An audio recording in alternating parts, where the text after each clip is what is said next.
¿Qué es la ley de Ohm? Repítele la ley de Ohm.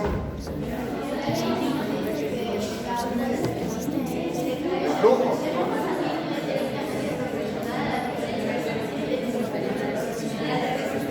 Ok, quiere decir que un vaso, para que exista flujo, nosotros necesitamos una diferencia de presión y vamos a necesitar una resistencia, ¿no es cierto? Ya vamos a ver cada una de estas, ¿ok? De manera que cuando aumenta la diferencia de presión, más flujo tenemos, y cuando aumenta la resistencia, menos flujo. ¿Ok? Ahí nos habíamos quedado el día de ayer, y les vuelvo a decir lo que les dije el día de ayer, ¿no? Está en sus manos aprobar el semestre, ¿no? Nadie lo puede hacer sino ustedes mismos. Yo no les he puesto más ni menos a nadie, ni una décima, sino ustedes mismos se lo ganan. ¿Okay? Este semestre tienen el chance de la exposición. La exposición son 2 puntos que ustedes los pueden obtener fácilmente, ¿no? Dedicándose bien a esa exposición, haciéndola bonita, haciéndola completa. Concreten lo importante, es decir, aprovechen ese puntaje. Las pruebas diarias, solo tienen que estudiar las 2 o 3 hojas del capítulo previo o de la clase previa. Incluido todo. Si usted sabe que a mí me gusta tomar gráficos, estudie los gráficos. Si sabe que voy a tomar tabla, estudie la tabla. Pero estudie todo, es completo, tiene que estudiar las 2 o 3 hojas. Si no es difícil, ganar esas pruebas. Pero no leen. Y si no leen, no aprueban. Así es de simple hecho. Yo no les puedo dar estudiando. Yo vengo y les doy masticadito todo el capítulo. Pero si usted no va y refuerza, ya no depende de mí. ¿De quién depende? De ustedes, pues. Lo siento, sí, lo siento. Soy un hijo de su madre, sí es cierto. Pero soy un hijo de su madre por hacer que ustedes sean mejores. Por pretender que ustedes sean mejores. Que tengan un mejor nivel que el resto. Entonces, si en esas condiciones, no aprovechamos lo que usted tiene hoy, pues ya depende de cada uno, ¿cierto? Nadie le puede forjar el destino sino usted mismo, con su dedicación, con su esfuerzo, ¿no? No estamos mal, oficio, sí estamos mal, tiene un promedio de 9.8 para 9.8. A los años son por algo para yo esperaba muchísimo más de ustedes de 0.1. Y siempre los estudiantes tienen un terrible error. Y es escuchar lo que los semestres previos dicen, ¿no? No, si Maya repite las mismas preguntas. Nunca repito los mismos exámenes. Déjenme decirles. De manera que si estudiaron todos los exámenes previos, fue la primera cagada que hicieron. Porque ni una pregunta la repitió, y usted lo sabe. Entonces no puede estudiar así. No puede estudiar solo de los bancos de preguntas. Porque ahora sí que tienen bancos de preguntas de todo. Yo no repito preguntas. Me siento la noche previa a hacer el examen. En la mañana saco copias del examen. No tiene ninguna opción de copiar en estos exámenes. Ninguna. Entonces, ¿cuál era la única opción de que usted tenga un buen puntaje? La única. ¿No es cierto? Hay gente que sacó una pregunta, 2 preguntas, de 16, entonces uno dice, tienen chance de recuperarse, solo depende de ustedes. En mi semestre es un poco más largo, es un poco más complejo, pero ya sabemos cómo es, ¿no es cierto? Ya sabemos cómo es. Aquí nadie les va a regalar nada. Todos se van a ganar. Ustedes, absolutamente todo. ¿Ok? Entonces métale ganas, ¿no? Métale ganas. ¿No es cierto, señorita Ortiz? Hay que meterle ganas a esto, porque si no estamos jodidos, ¿no? ¿Ok? Hay que meterle ñeque a esto, ¿va? No todos están listos. Hay gente que ha logrado sacar 20 en el examen de suspensión. Todos nos vamos a quedar en examen de suspensión, sí, casi todos. Yo entiendo que con esas notas del 95% se estarán quedando. Pero nada está perdido. ¿Ok? Hay que leer, hay que estudiar. ¿Ok? Si sabían que a mí me gusta el corazón, pues hay que estudiar corazón. Hay que estudiar corazón. De mis preguntas, el 90% estuvieron en el capítulo de ciclo cardíaco. El corazón como bomba. El corazón como bomba.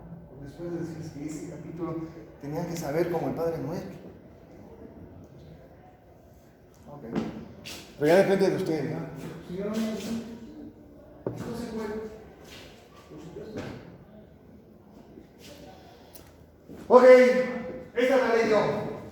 La ley de Ohm dice que el flujo es directamente proporcional a la diferencia de presión e inversamente proporcional a la resistencia. ¿Ok? Vamos a analizar cada una de estas cosas. Comencemos con el concepto de presión. Estos conceptos que hoy van a ustedes recibir los van a repetir durante toda su carrera, no hay otra opción. Son conceptos básicos de fisiología, conceptos básicos de su carrera. Vamos al hospital y de repente nos dice, tome la presión. Y después va al piso y le dice, este paciente está baja la presión.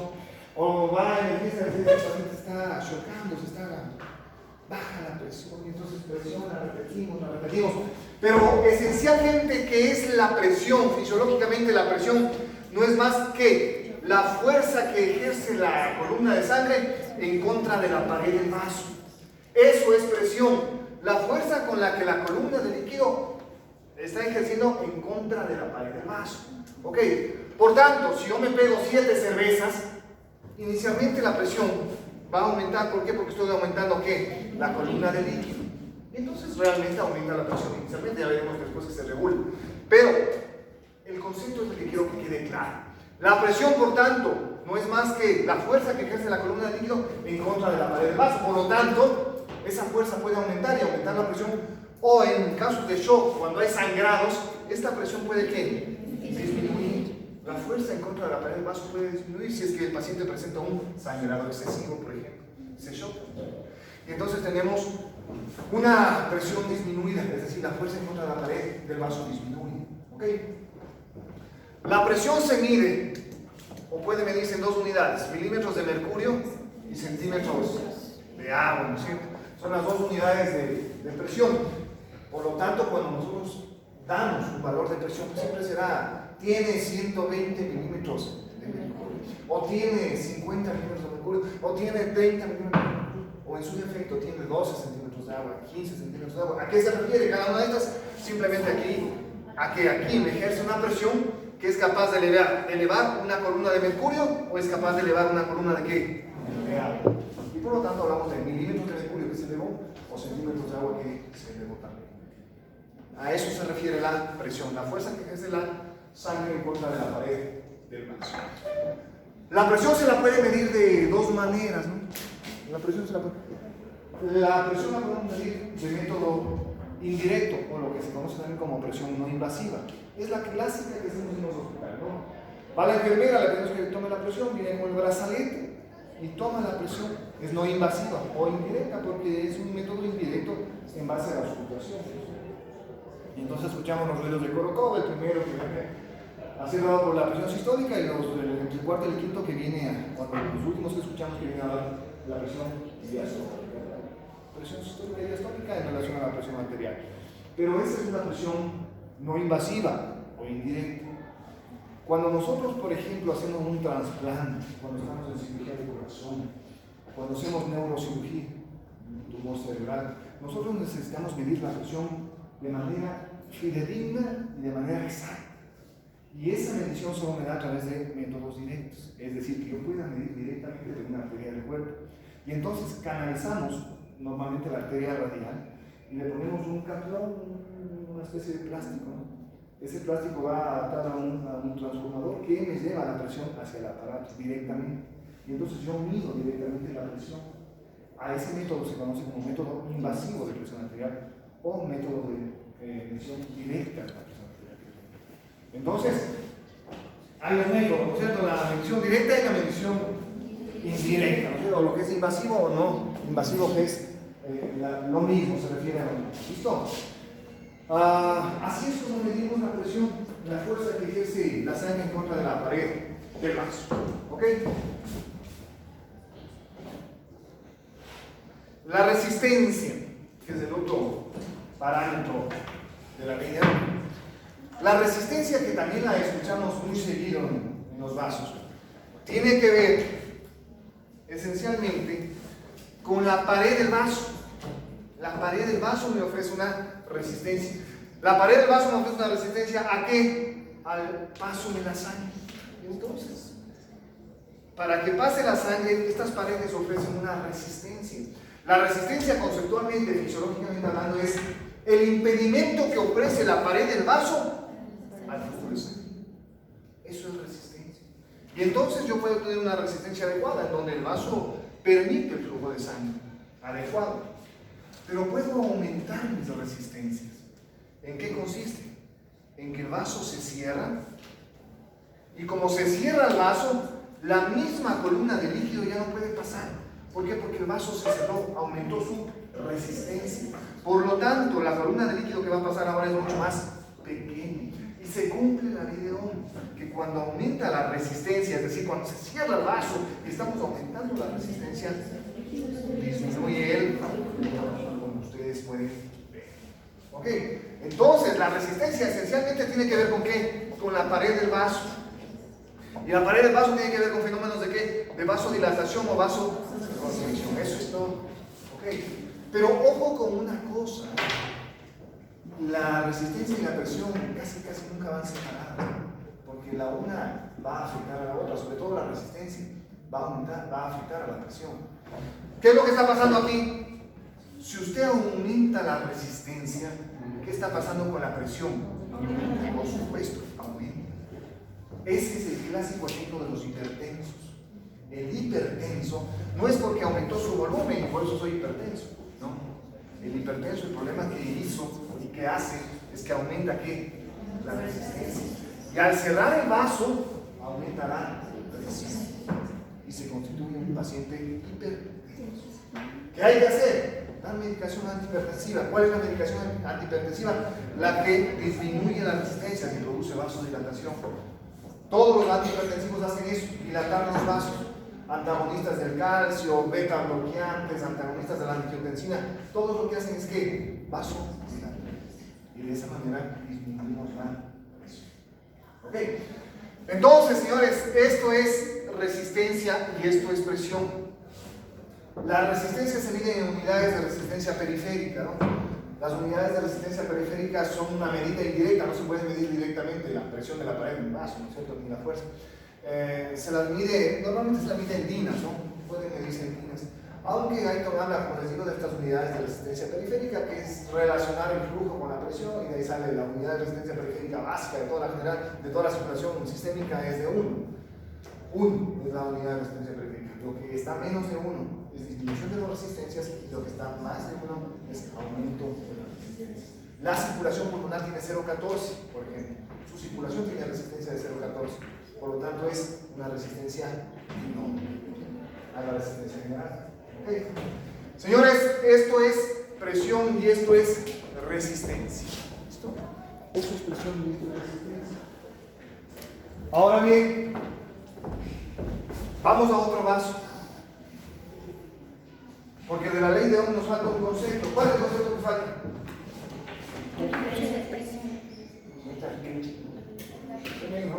Ya, dale. No, ¿qué falta en la ley de Ohm? Ya hablamos de la presión. Ya hablamos de la resistencia. Flujo, ¿no es cierto? El concepto de flujo nos falta. Y es que siempre escuchamos flujo. No leemos un libro de medicina, gastroenterología. El flujo a través de los intestinos es 1200 ml por minuto. Y nos vamos al libro de cardiología y dice el flujo sanguíneo cardíaco es 100 ml por segundo. Y nos vamos al libro de, yo qué sé, nos vamos al libro de medicina interna y habla del flujo sanguíneo hepático, ¿no? Y el flujo sanguíneo hepático es 1500 ml por minuto. Y nos vamos al flujo renal, 1200 ml por minuto. Y siempre estamos pidiendo flujo, dice flujo. ¿Qué es el flujo? Eso, ¿no es cierto? Si entendemos eso, entendemos facilito lo que es el flujo. El flujo es la cantidad de sangre que pasa por un sitio específico de la circulación en un tiempo determinado. Por eso, los flujos siempre se miden en unidades de volumen y en unidades de tiempo. Siempre viene a estar el flujo dado por qué? Por un volumen y por un tiempo. Y decimos, el flujo cardíaco es 5 litros volumen por. Y luego decimos, el flujo en 100 gramos de tejido muscular es 4 ml por minuto. Entonces uno dice, 4 ml por minuto. ¿Qué quiere decir? El 4 ml que circula de flujo en un minuto. O en un segundo, lo que quieran ustedes usar de tiempo. Siempre las unidades de flujo están dadas en volumen y tiempo. Normalmente en ml por minuto o ml por segundo o en litros por minuto. Son las unidades más frecuentes. Ok. Ahora bien, les vuelvo a repetir, ¿pero qué es flujo? Es la cantidad, es decir, es el volumen de sangre que circula por un sitio específico de la circulación en un tiempo específico. Eso es flujo. En este caso, asumiendo que cada flecha sea un ml, ¿cuánto será el flujo por este vaso? Exacto, 4 ml, digamos que pasó en un segundo. Ese es el flujo. Miren, si este es el vaso y aquí están las paredes del vaso y aquí están las paredes del vaso, ¿cuál es el flujo? 1. Venga. Vamos a modificar el flujo, ¿no es cierto? Venga. ¿A cuánto se modifica el flujo? Exactamente. Eso es flujo. La cantidad en un tiempo específico. Ok, entonces los flujos se modifican naturalmente, ¿no? ¿Se modifican con qué? Con fenómenos de vasodilatación o vasoconstricción. Mientras un vaso se dilata, habrá más que más flujo. Mientras un vaso se cierra y hace vasoconstricción, va a haber menos. Okay. Tomando en cuenta que el flujo es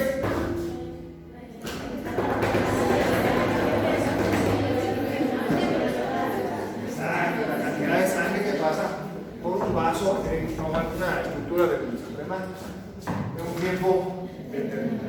Ok, entonces ahora sí entendemos completamente la ley de Ohm. La entendemos fácilmente, porque la ley de Ohm dice que el flujo es directamente proporcional a la diferencia de presión, inversamente proporcional a la resistencia.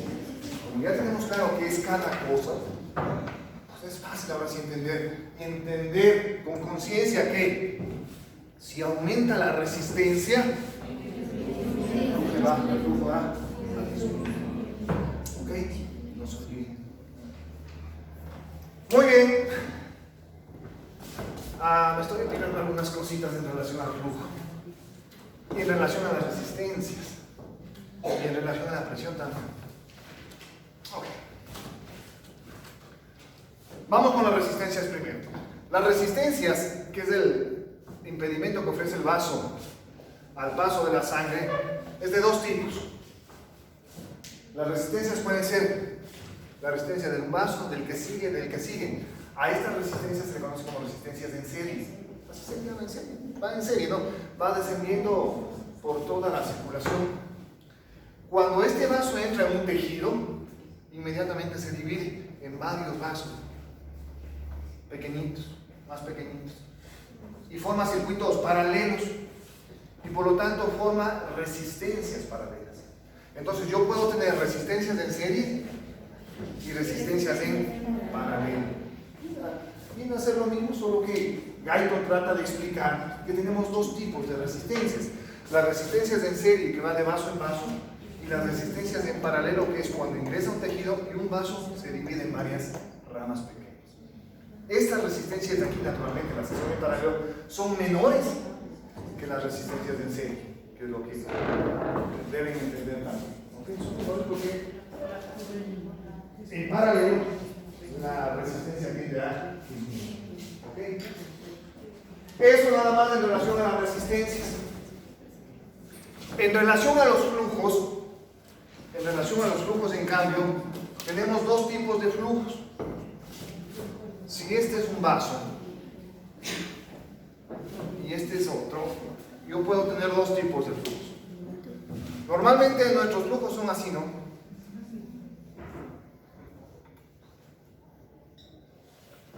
Este flujo se conoce como flujo laminar. Va en láminas, es decir, en capas de la sangre. Y forma esta especie de figura. ¿Por qué? Porque las capas más internas de la sangre viajan más rápidamente que las capas periféricas. Las capas periféricas de la sangre viajan más lento. ¿Por qué? Porque se adhieren a la pared y eso hace que se frene un poco su flujo. En cambio, las del centro se deslizan más rápido y van más rápido que las periféricas. Esto hace que formen este perfil, el flujo laminar. A este perfil se le conoce como perfil parabólico del flujo o aerodinámico también. Ese es el perfil parabólico dado por el flujo laminar. La mayoría de nuestros vasos están haciendo esto en este momento, fluyendo de manera laminar. ¿Okay? Ahora bien, de repente nos topamos con un viejito que aquí tiene una placa ateromatosa. placa tromatosa aquí metida. Y entonces este flujo que está viniendo, que es laminar, se choca contra esta obstrucción y comienza a formar esto, ¿no? Que son las corrientes de torbellino. Y cambia su flujo, ya no es laminar, sino que se convierte en un flujo turbulento. ¿Okay? Ese es un flujo turbulento. Los flujos turbulentos tienen un riesgo, ¿no? Y es que cuando está en pequeños vasos pueden formar trombos. ¿Okay? Y ese es el riesgo de los flujos turbulentos y de las placas lateromatosas del corazón, sobre todo, que la turbulencia por el trombo y se infarta el paciente. Ok, entonces tengo flujos laminares y flujos turbulentos. Los flujos laminares pues nos dan los perfiles parabólicos del flujo. Ok, dos tipos de flujos.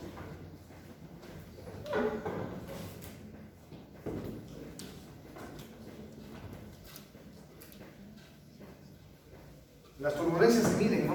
El número de reinos en la unidad. Nosotros podemos tener turbulencias. Normalmente tenemos turbulencia cuando sale la sangre del corazón hacia la aorta, ¿no? Por la gran presión hay un poco de remolino, pero son turbulencias aceptables, ¿no es cierto? De 300, 300 reinos. Cuando no es aceptable es cuando los reinos suben a 1000, 1200, que es una turbulencia muy grande para un vaso. ¿Okay? Muy bien, ¿qué les quería hablar? Hablemos de otro concepto que está en el texto.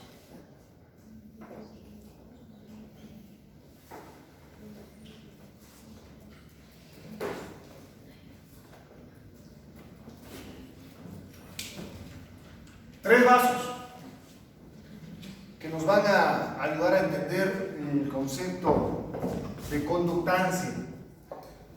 Conductancia. La conductancia no es más que, según Brighton, el flujo a través de un vaso para una presión determinada, para una diferencia presional. Asumamos que los tres vasos tienen una diferencia de presión de 100 milímetros de mercurio entre un extremo y otro. Esa es la presión dada, la diferencia entre este y este, 100 milímetros de mercurio. Los tres vasos tienen la misma diferencia de presión, 100 milímetros de mercurio. ¿Qué es la conductancia? Es el flujo a través de estos vasos para una diferencia de presión dada. Eso está en el texto. A Brighton realmente se le quedó un poquito corto el concepto. Porque conductancia, cierto es que es el flujo a través de los vasos para una diferencia de presión, pero lo que se olvidó completar el concepto es que ese flujo, este flujo a través de estos vasos para esta diferencia de presión, tiene que ver esencialmente con el diámetro de ¿qué? El vaso. Con el diámetro. Por lo tanto, el concepto de conductancia debe ser completado así. ¿En relación a qué? La conductancia es el flujo a través de los vasos sanguíneos para una diferencia de presión dada, tomando en cuenta el diámetro del vaso. No lo van a entender si así no lo enraícen en su concepto. Ahora bien, supongamos que este vaso tiene un diámetro de 1, este tiene un diámetro de 2 y este tiene un diámetro de 4 en relación al diámetro original. Este es 1, naturalmente este es 2 y este es 4 en comparación al diámetro inicial. El flujo en este vaso que tiene un diámetro de 1 para esa diferencia de presión dada es 1 ml por segundo. El flujo en el vaso 2 ¿de cuánto será, señorita? 2 ml por segundo. ¿Y el flujo en el vaso 3 de cuánto será? De 4 ml por segundo. ¿De acuerdo? Sería bonito decir así. Pero sí, no es. No es. Porque la conductancia se basa la conductancia en lo que se conoce como la ley de la cuarta potencia. La ley de la cuarta potencia dice que el flujo sanguíneo es la cuarta potencia del diámetro del vaso. Siempre la conductancia dice que, o tiene su base en que el flujo sanguíneo es la cuarta potencia del diámetro del vaso. ¿Qué quiere decir esto? Que si el diámetro de 1, el flujo por un vaso que tiene un diámetro de 1 será 1. ¿Por qué? Porque 1 por 1 por 1 por 1 pues es 1. Pero si el vaso ahora duplica su tamaño. Si es de 2, ¿cuánto es el flujo? Exactamente, es 16. Y si un vaso es 4 veces del tamaño original, 256 y ustedes que son absolutamente inteligentes dicen, ¿qué? Locote, pues no, locote un vaso que solo duplicando su diámetro aumente 16 veces el flujo. 16 veces. Y más loco aún, que un vaso se dilate 4 veces su tamaño original y que a través del mismo vaso que se dilató solo 4 veces tenga un flujo 256 veces mayor. Un mismo vaso, les estoy tratando de explicar, un mismo vaso que se dilata 4 veces su tamaño puede aumentar su flujo en 256 veces. Y ahí está lo espectacular de esto. Esa es la manera como sus tejidos regulan el flujo en base a sus necesidades. Simplemente con fenómenos de vasoconstricción o vasodilatación. Si un tejido quiere más flujo, ¿qué tendrá que hacer? Y aumenta un montón, 256 veces. O por último 16, que sigue siendo lo más importante, duplicando el diámetro original del vaso. Esto se conoce como la ley de la cuarta potencia y es la base de la conductancia. ¿Ok? Es la base de la conductancia. Pero el concepto no queda ahí realmente. Cierto es que nuestros tejidos regulan su flujo en base a conductancia, sí, en base a fenómenos de vasodilatación y vasoconstricción. Si un tejido quiere más, pues tendrá que dilatar y de esa manera llega más flujo. Si un tejido no está trabajando, pues queda en su tamaño original y llega al flujo básico necesario. Pero el concepto de conductancia no solo se aplica a flujo tisular, sino a la práctica médica en general. Yo por eso me quiero tanto la fisiología. La fisiología, mija, amante es mi vida, más que a mi mujer le quiero. Porque yo lo repito todos los días, absolutamente todos los días en la práctica médica. Porque de repente me suben una paciente de emergencia quirófano, ¿no? Que vamos a hacer una cesárea. Y en la cesárea la paciente comienza a sangrar una placenta ácrea donde sangra. Yo me acuerdo de la conductancia, ¿no? Y digo, esta paciente está sangrando. Entonces yo necesito reponer volumen, porque la paciente está perdiendo volumen. Si pierde volumen, ¿cuál es la práctica médica correcta? Reponer volumen, ¿no? Y entonces yo veo que la enfermera de emergencia que no sabe de conductancia le ha colocado un catrón finito, ¿no? De esos de niños, los amarillos o los azules, que son 22 o 20 catrones muy pequeños. Y entonces yo hablo, ¿no? Con la esperanza de que caiga chorro pues, del suelo, ¿sí? Para perder la vena. Y de repente cae una gota, dos. Entonces digo, esta no tenía idea de lo que es la conductancia, porque ahí le dejamos por ese catrón tan finito un flujo muy bajo. Y de repente, entonces yo me acuerdo de conductancia y lo que digo es, hay que aumentar el diámetro de ese catrón y colocar uno mucho más grueso, ¿no es cierto? Más grueso, y le colocamos uno como el dedo. ¿Aló?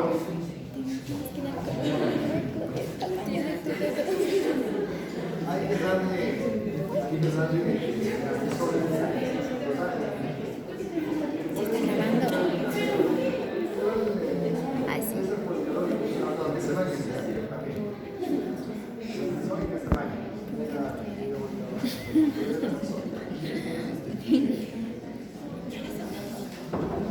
Entonces, si un paciente sangra y usted necesita reponer volumen, no puede colocarle un catrón finito, pues porque por conductancia no va a haber un buen flujo, a eso voy. Debe colocar un catrón grueso, como mi dedo, un 14, un 16, que entre en la vena y al abrir usted tenga a chorro el flujo. Es decir, caiga directamente, ¿no es cierto?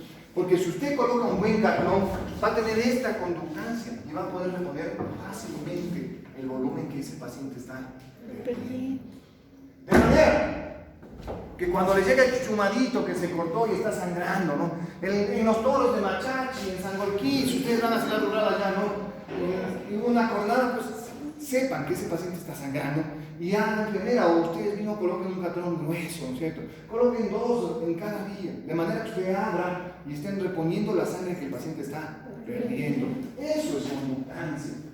El aumentar el flujo en base al diámetro de un vaso, de un catrón, lo que sea, para que usted tenga mayor reposición de sangre y salven al paciente, estabilicen al paciente que está desangrándose. ¿Okay? Entonces, para eso sirve conocer el concepto de conductancia, que es que el flujo sanguíneo a través de un vaso en relación al diámetro del mismo. Si el diámetro del vaso, de lo que usted va a pasar volumen, es grueso, más fácil va a ser que reponga y pueda tener volumen en ese vaso. ¿Ok? Señores, esto es conductancia. ¿Qué era qué? La conductancia decía que es el flujo a través de un vaso para que haya una diferencia de... Es el flujo a través de un vaso en base para una presión dada. ¿Ok? Eso, señores, es conductancia, no lo deben olvidar. ¿Cuántos de flujo voy a tener en relación al diámetro del vaso? Esencial. ¿Listo?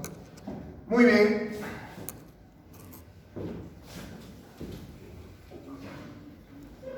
Si tienen dudas, ya saben.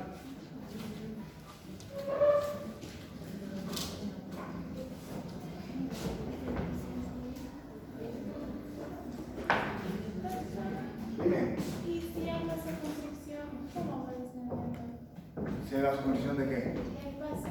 Que va aumentando y va aumentando. No, lo que pasa es que normalmente las venas, tú las puedes ver, sobre todo las de los brazos o antebrazos, tú las puedes ver y canalizar. El problema más que de vasoconstricción, vasodilatación que tú vas a tener es el problema de obesidad o no obesidad de un paciente. Porque un paciente obeso es más difícil canalizar una vena. Es mucho más difícil porque el tejido graso y la gordura hace que no se puedan ver claramente las venas. ¿Ok? Eso esencialmente. De ahí los fenómenos